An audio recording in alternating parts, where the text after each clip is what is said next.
I'ma keep it a buck. You know, Wuthering waves. You're finally getting your offense, huh? Yeah. Hell, it's about time. You know what I'm saying? Yeah, I'ma just keep it a bug, you know. Damn, listens. Subscribe.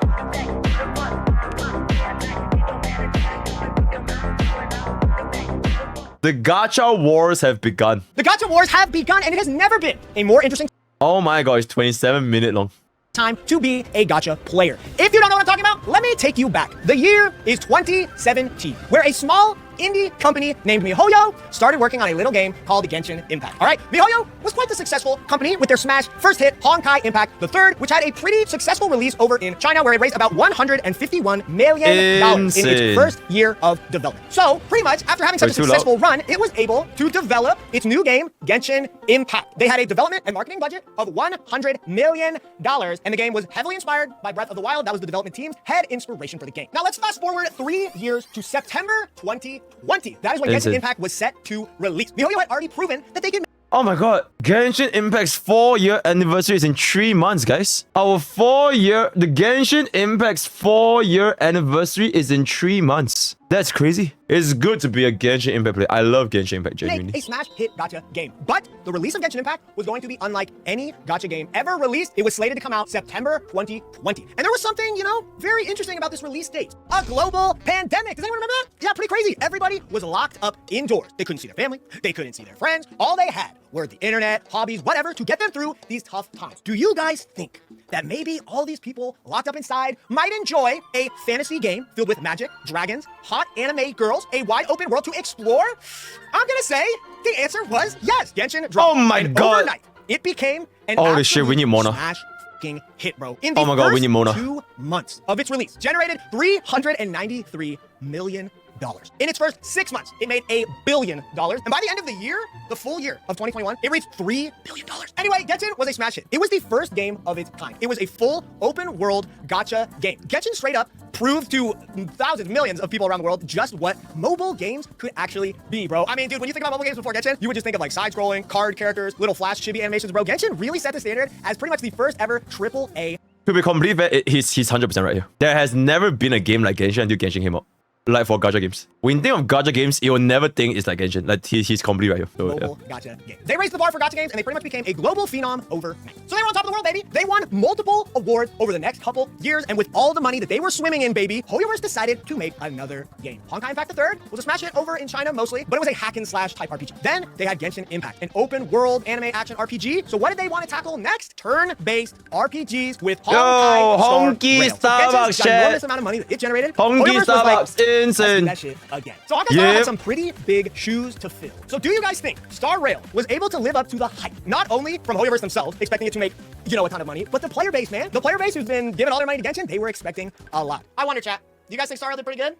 And it turns out they made another goddamn cash cow, baby. Hoyoverse, once again, rolling in the dough. They cannot stop making money. Way. Honkai Star Rail and Genshin Impact were fighting each other for the top 1 spot on the revenue charts every month. It was just switching between the two, depending on how hyped the banner was. Hoyoverse had cemented themselves as an absolute titan of gacha gaming. They were on top of the world. They dominated the entire market. Crazy and so, the Genshin Impact development team, after years and years of success, they climbed upon their giant pile of dragon gold, and they took it out. I'm not going to pat it lightly. They've gotten a little bit complacent over the years. Look, Genshin Impact gives constant updates with new characters, new areas every once in a while, new artifact sets, new events, all that kind of stuff, story. But Genshin Impact never really wanted to push the envelope of what the player base wanted. No new late game modes, something that the community has been begging for a very long time. Once you reach the late game, there's not that much to do. They never made any changes to the gearing artifact system or the resin, stamina system in their gacha game. They kind of just chilled there because, to be honest, they didn't have a reason to change, okay? They were getting just wads and wads of money thrown at them every single month without actually developing really new crazy modes. So why would they need to, right? Because straight up, guys, they didn't have any competition. That was until Tower of Fantasy was slated to release.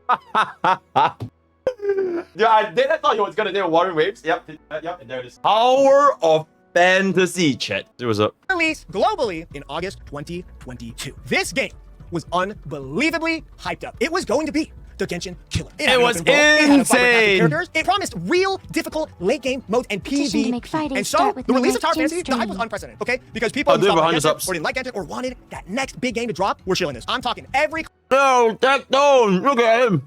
Okay? Because people who stopped playing Genshin or didn't like Genshin or wanted that next big game to drop. Look at how happy he was playing Tower of Fantasy. They don't write that insane. were shilling this. I'm talking every content creator was on Tower of Fantasy. They were throwing sponsorships everywhere, and the peak viewership that Tower of Fantasy hit on Twitch the night of its release, it eclipsed Genshin Impact's release by like 50,000. They hit 276,000. Holy shit! Well, that's actually crazy though. I don't think Wua was even close. It's legit not even close at all. What was Wua's peak viewership? COVID buff? That is not. Is it COVID buff? Everyone see him? Okay. Damn. 98 That's crazy. viewers on Twitch. Absolutely unheard of from a gacha. So was Tower of Fantasy here to stay as a juggernaut of the gacha game space? A true rival to Genshin Impact?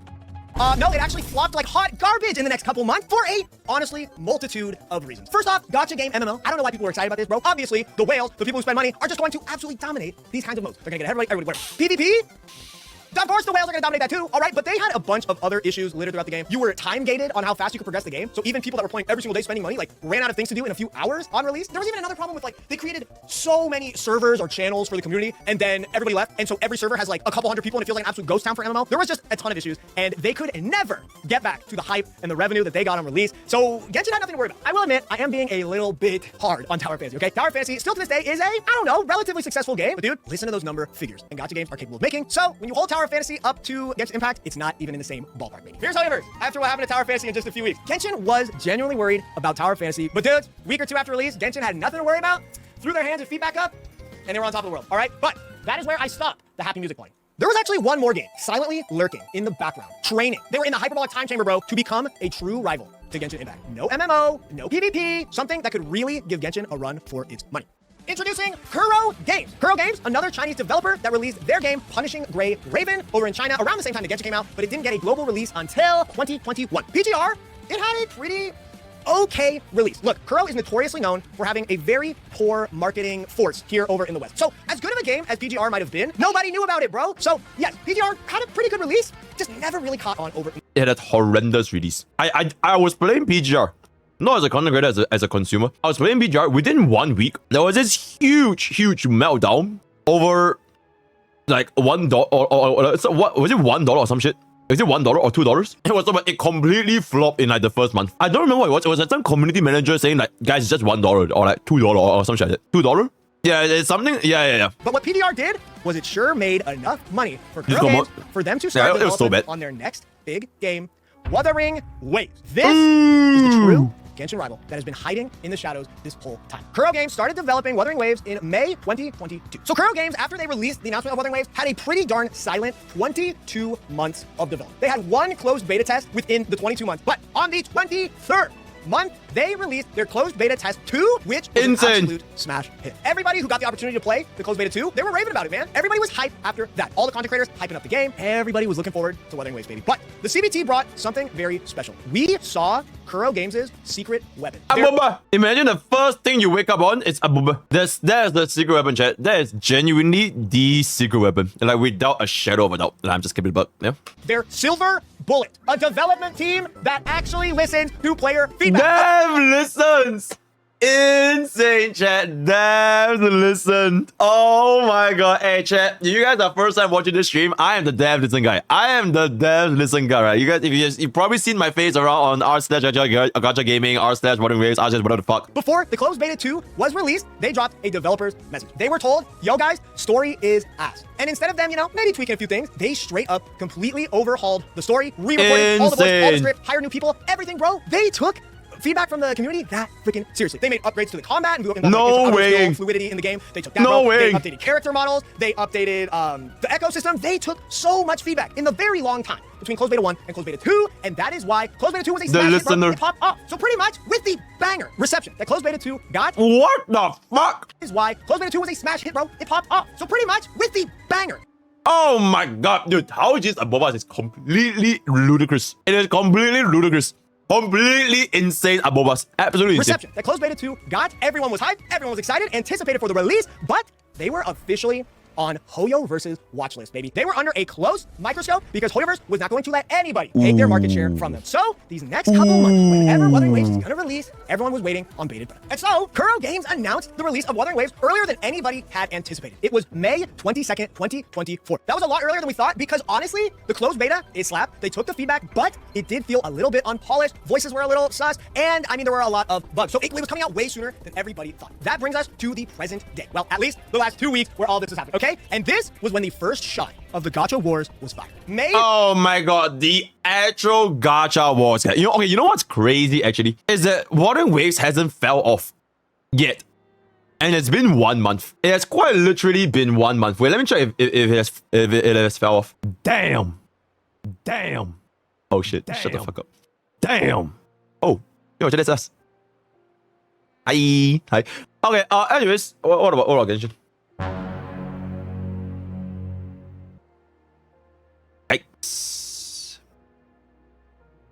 It's actually crazy how for almost 1 month straight, Wuthering Waves has peaked Genshin impact completely. Like for the entire month actually. Okay, maybe for Chlorine's banner it was not that big, but then we got Yingling's banner the day after. So it just went back in. And then Honkai Star just did. Okay, chat, let's just be real. Never let you go. Yeah, it is what it is, chat. It is what it is. Alright, but let's continue. 22nd was an amazing day for Kuro Games to release Wuthering Waves. There was no huge Genshin Impact or Honkai Star Rail anniversary patch coming out. There was no giant new region coming out in... Chat, if the day Firefly banner drops, we don't hit at least 20k viewers on Honkai Star Rail, something is seriously wrong this year. Paragon's probably gonna pull in like 15k or some shit. Hopefully we'll put in like a 3k here and there. And then there should be like, okay, at least like 20, 25k, right? If it don't hit 25, 30, it's just there's something wrong this year. In Genshin or Star Rail, those are the biggest updates. New planet, new world, new stories, everything. It came out during a relatively low point for both games. So it was a very smart and calculated attack by Kuro. I will mention this as well. Hoyo versus new game that they have been working on, their third humongous game they're planning on having. Zenless Zone Zero did not have an announcement date yet. So they needed to beat them to the punch, and they released before ZZZ even got a release date announced. But Genshin fired back, baby. The second attack of the Gacha Wars, bro. Oh my god, this changes everything. Wuthering Waves came out. They said, yo guys, we are increasing the resin cap from 160 to 200 this changes everything, honestly, guys. Oh my god. Genshin fans have been begging, itching for a long time. But holy shit. For this to come out the day before Wuthering Waves was released, it was kind of like a freaking gut punch, bro. It was a little bit annoying because they could have done this at any time. So I'm gonna be honest, myself and a lot of other people in the community, we're happy with that change. But bros, that felt like a little too late. But so maybe this made a little bit. I'm gonna be honest, myself and a lot of other people. I'ma keep it a buck, you know, Wuthering Waves, you're finally getting y'all off that, huh? Yeah. Hell, it's about time, you know what I'm saying? Yeah, I'ma just keep it a bug, you know? Community, we're happy with that change, but bros, that felt like a little too late. But so, maybe this made a little bit of buzz in the after Genshin world. 4 years, the next day, Wuthering Waves released with an absolutely astronomical success on Twitch, 147,490 peak views. This was, in fact, less than Genshin Impact, but boost everything, man. I'm not looking at this as a big L for Wuthering Waves. I think they had a very successful launch day. But as much as I would like to say Wuthering Waves had an absolute smash release, it was an undeniable success, instant classic, bro. It was. Wuthering Waves on release had a ton of bugs. It had a ton of glitches. The English localization of the game. I actually like... Wait, who is this person? I've actually never did... He's actually pretty neutral. Iyakes. Yeah, this is a pretty good video, guys. I like his... He's actually a pretty neutral and he's a pretty funny guy. Yo, villager, send your regards. Send your regards. Insane. Dude, I don't want to hate on the actors too bad, but bro, the English VA was not... It wasn't the sauce. Don't get me wrong. The game was extremely fun, but it had a lot of bumps in the road on release. But there is one thing that any gacha player will forgive you for. And do you know what that thing is? It's free waifus, baby! A gacha game that's generous. Who would have thought? They gave a free 10 pull for all the bugs. They were like, yo guys, sorry about the bugs, man. We're working on them. They were hot fixing them, mind you, the whole time for days, hours on end. And they even dropped a free 10 pull, bro. Keep in mind, 10 pulls is what Genshin gives away once a year during their anniversary. Sometimes this was on release. They already had all the pre-registration rewards, pulls flying out, and they gave us another tenner. So dude, Kuro, they were going to do everything they could to make the release of Wuthering Waves a success. And so my god, they gave us some pulls. So when Kuro was on the back foot after release, they clapped back. But Hoyoverse was not going to sit there. Okay, wait, chat, I also do want to add like a little bit of like agent of neutrality here. Right? Agent of neutrality. Rewards are not the same as compensations. That's what I'm gonna say. Okay, let's move on. Lightly, baby. 2 days after Wuthering Waves was released was the pre-scheduled 4.7 special announcement patch for Genshin, baby, where they did the biggest thing they could. They gave a preview for the brand new region coming out in Pokemon! Gotta catch them all! New stories, new characters, main story. Is that DMC? Even teased that there might be a Pokemon-like mechanic in that one, which is obviously Wuthering Waves didn't invent it, but the ecosystem pretty similar, running around catching things. But they also announced something completely unexpected to the player base: a brand new late-game permanent game mode. The Imaginary. Oh my god! They did show us Imaginary theater. But, you know, until we can really play it, we can't really say. Holy shit! Yo, that changes every. Oh my god, chat, we gotta play Genshin, guys. Oh wait, I already am. I'm the world's #1 fatal husband.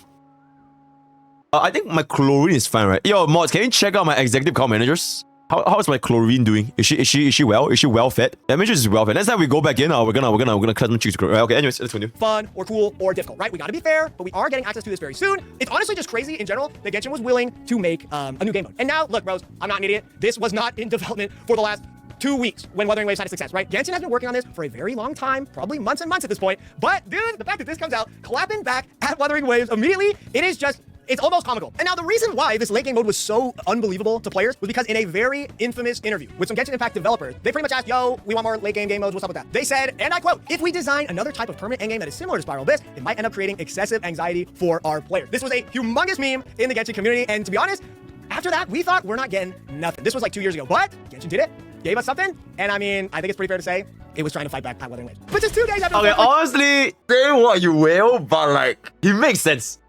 It really makes sense. I don't really keep up with like the timeline of Genshin updates or like the Genshin whatever, but the fact that all these things that are coming to Genshin right now is happening when Wuthering Waves is coming out, it legitimately shows some grounds here that there may actually be genuine grounds that like what is a, you know, not to say that they directly influence. Okay, this is the whole okay, we're not gonna go back into the drama again, but it's like they did not directly force Hoyoverse to make the endgame content, but they definitely had some degree of influence, right? In my opinion. In my opinion, alright, I'm not a professional. In my opinion, they probably had some degree of influence to make the Genshin developers put in the endgame mode, put in the 200 stamina, put in all the kind of optimization when Wuthering Waves was coming out, neutrally speaking. Right? Okay, let's move on. Special announcement from Genshin, Kuro comes back. They give everybody another 10 pull as a sorry for the bugs, and they even give everybody a 5-star selector ticket. Any of the standard banner characters, which cost anywhere from like 60 to 80 summons, they gave you one for free with this ticket. Kuro immediately comes back with a huge gambit attack to get even more damage control to the community. And you know what would be crazier? On Genshin's anniversary, because today I found out Genshin's anniversary is going to be September. Imagine if Genshin anniversary, they released a 5-star selector. How crazy would that be? Never happening. Never happening. Wait, but how crazy would that be? Oh my god, this video could age so well if it actually happens though. Well, okay, if it actually happens, you guys can come back to twitch.tv/MrPokke. We have a very active community talking about Honkai on a daily basis. I want to cover stuff. So, if it happens, you guys can say, there's this one, right? If Genshin Impact on the 4-year anniversary livestream announces a 5-star selector, come back and use this video as a reference point, right? I'm calling out all of the clippers, all of the EACs, Road Killer, I'm calling you out. If we get a 5-star selector for Genshin's anniversary, use this goddamn clip, right? Use this goddamn clip. Alright, okay, let's move on. Show them that they are not f***ing around. It is just wild. These couple days were absolutely crazy with them clapping back, bro. But here's the thing, man, this wasn't the end. Hoyoverse finally comes out with the announcement date. Oh my god, look at her goddamn ass cheeks! That's...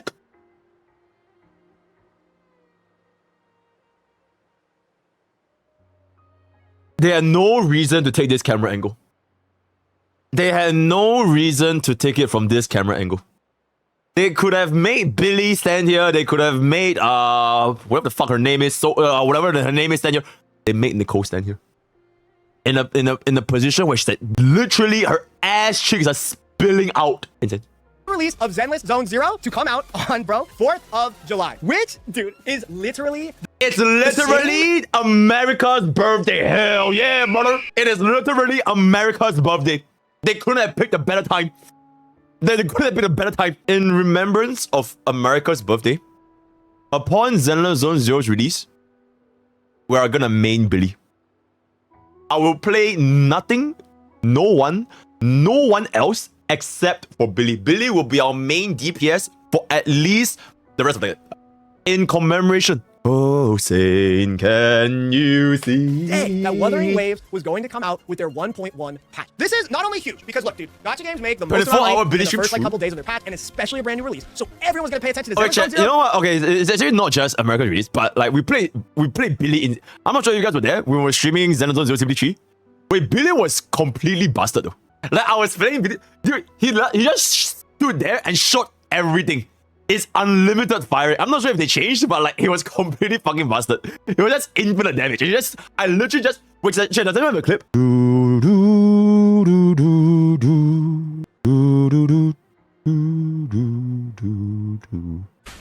Go.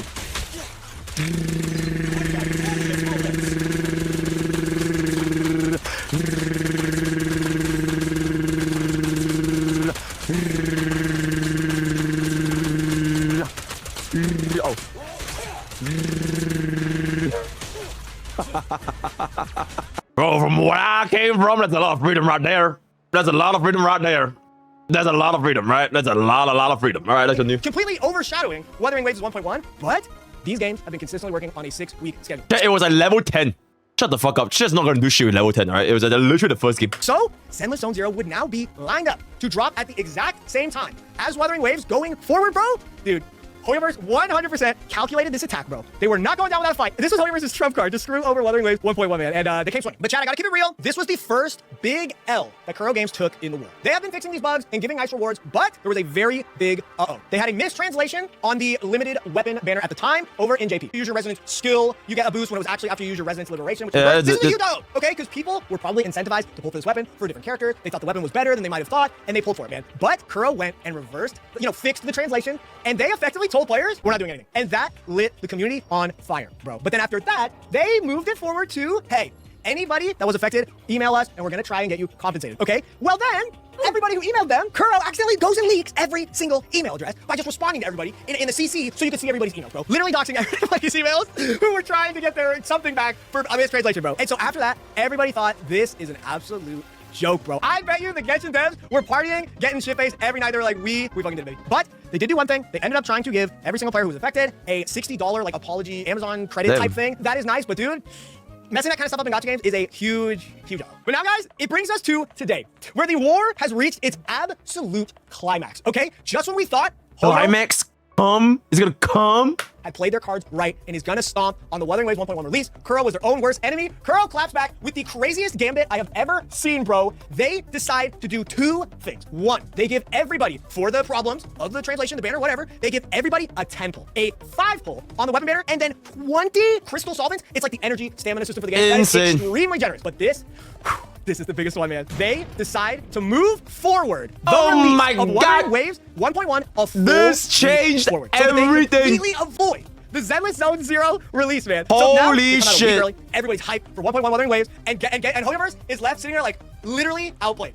They straight up got outplayed, bro. Something to mention is that, dudes, Yinlin, the super hot baddie character that everyone's been waiting for, they're moving her release forward a week as well, and she's gonna get a full banner duration. Same with Jian, the 5-star right now. They played their cards so well, man, and they absolutely gamed on Hoyoverse. Chat, that brings us to today, where the war is still ongoing. And if you had to ask me who the winners of this battle are right now, hey man, I'd say it's the gamers, because we are eating good. I don't really like this slide's a bit much, but bro, ain't nobody winning besides us. With Hoyo and It's official Kuro art, are fighting at each other, innovating their games, updating them, making them better. We, the gamers, are straight up the winners, man. This shit has been so freaking funny and interesting to follow, and all I know, man, is we just get to play. I've never seen this character in Genshin ever in my This life. battle is setting such a huge precedent for the future big gacha games that are coming out, okay? Because we've got Project Mugen that looks really fun and pretty, huge gacha game, really big budget. Azure Completely forgot about the game's existence. I'm gonna keep it a buck. Azure Pomilia looks pretty good because it's just a bobos all over the place. Pomilia from the guys who made, the big city Azure Lane video game. So these guys are gonna see everything that's been happening with Wuthering Waves, with Genshin Impact Star Rail, and they are gonna have to step it up even more. And all that's gonna make absolutely us, the gamers, the goddamn winners. All right, this war is still going on day to day. So if you want to stay up to date with this war, all right, then come drop by the stream where I'm streaming all the time, playing Genshin, playing Wuthering Waves, playing Star Rail. All right, this is the place to be to stay insane. up to date with the war, baby. Another neutral streamer. Works for you. All right, thank you guys for watching the YouTube. I appreciate you guys so very much. Another neutral streamer. Bob, everybody on the Patreon, I appreciate that's insane. Stay tuned, man, because okay, this guy's intro is like as long as my yapping intro is right. That's goddamn zero. All right, chat. I will before we wrap up this video, I'll have one take of my own, which is who is winning in this Gacha Wars for Genshin versus Wuthering Waves. The politically right answer is the gamers, right? The gamers. Competition will drive results. Results drives more products, right? Better quality products given to the consumers. So the politically correct answer is none of these games winning is gonna be of significance because the gamers are the final winners, right? We eat good. We eat good from both Genshin and Wuthering Waves. So it's gonna be great. But the real answer of who is winning, I genuinely think, me personally,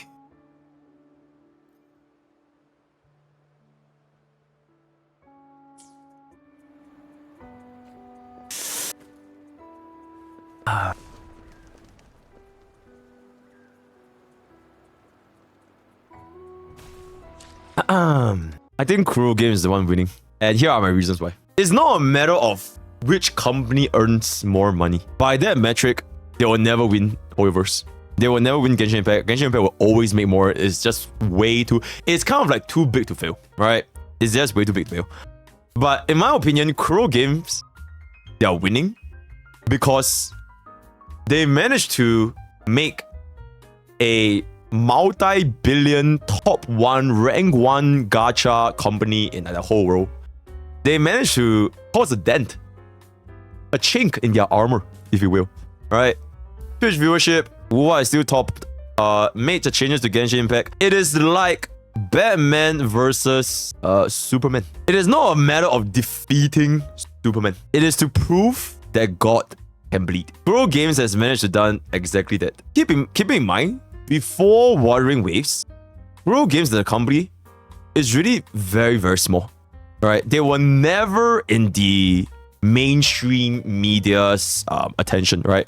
For PGR, for like whatever the other games that they're making. It is considered like a niche game. Their marketing is not that great. They didn't really reach a diverse audience. The player base is not even close to like anywhere the numbers of like Genshin Impact or like honkaistarrail or like whatever games they're. And with this Wuthering Waves, they are actually making such a, quite literally making a big wave in the community.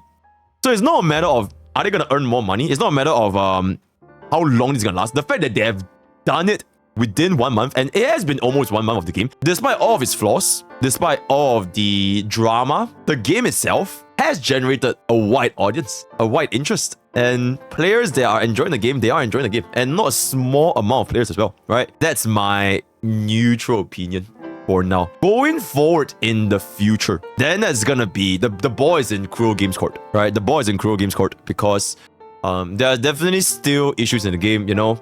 There's still optimization issues. There's still like you know, the echo stuff, you know, how slow is it? How long does it take to progress? Is it very grindy?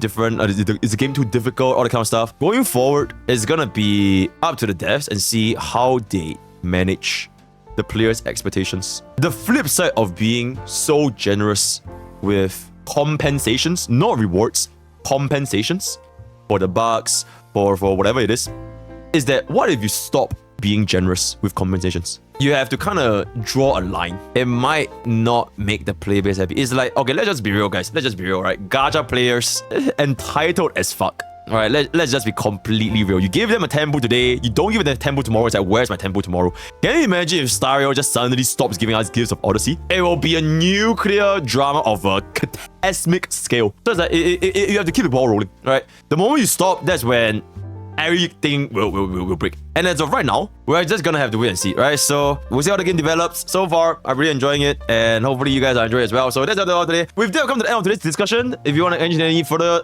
stuff, get more into the comments below or join the Discord. Pokke are very active comment comments and what the reason that's all today. All the best for your Yingling boots, all the best for your 5 boots, and I'll see you guys next time. Take care.